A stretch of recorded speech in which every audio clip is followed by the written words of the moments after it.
प्रकार चालवण्याबाबत आम्हाला गुन्हे शक्य त्यावर कारवाई करण्याचे आदेश दिले होते। त्या अनुषंगाने आमचे मालमत्ता गुन्हे विरोधी पथकाचे अधिकारी अंमलदार हे काल रोजी त्याबाबत माहिती करत असताना आमच्या पथकाचे ASI खांडे व लोखंडे यांना गोपनीय बातमी मिळाली की पुणे मुंबई महामार्गावर एक कंटेनर हा अवैध काही माल घेऊन चाललेला आहे।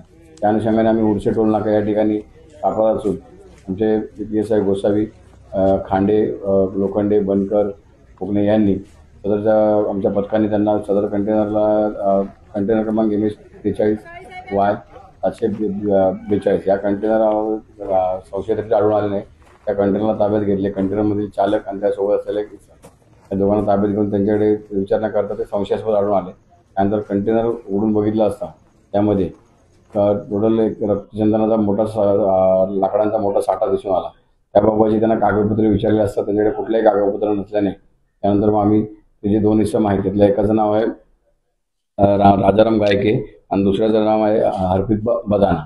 2 इसमांना आम्ही संशयावरून ताब्यात घेतले आणि तो जो कंटेनर आहे त्यातला जो रक्तचंदन लाकडांचा जो साठा जो आहे त्याचा मोजमाप केला असता तो जवळपास 12 टनाचा माल मिळून आलेला आहे। त्यावर मग आम्ही सदर मालावर त्यांच्याकडे कुठलेही ठोस कागदपत्र किंवा कुठलेही काहीच उत्तर नसल्याकारणाने आम्ही त्यांच्यावर शिरगाव पोलीस स्टेशन येथे गुन्हा दाखल केलेला आहे आणि सदरचा माल आम्ही गुन्ह्यामध्ये जप्त केलेला आहे आणि सदर 2 इसमांना आम्ही सदर गुन्हा अटक केलेली आहे आणि सदरबाबत आम्ही अधिक तपास करीत आहोत। आपल्या शहरातील ताज्या घडामोडी पाहण्यासाठी रणनीती टाइम्सला सबस्क्राइब करा आणि बेल बटन प्रेस करा, लाईक आणि शेअर करा।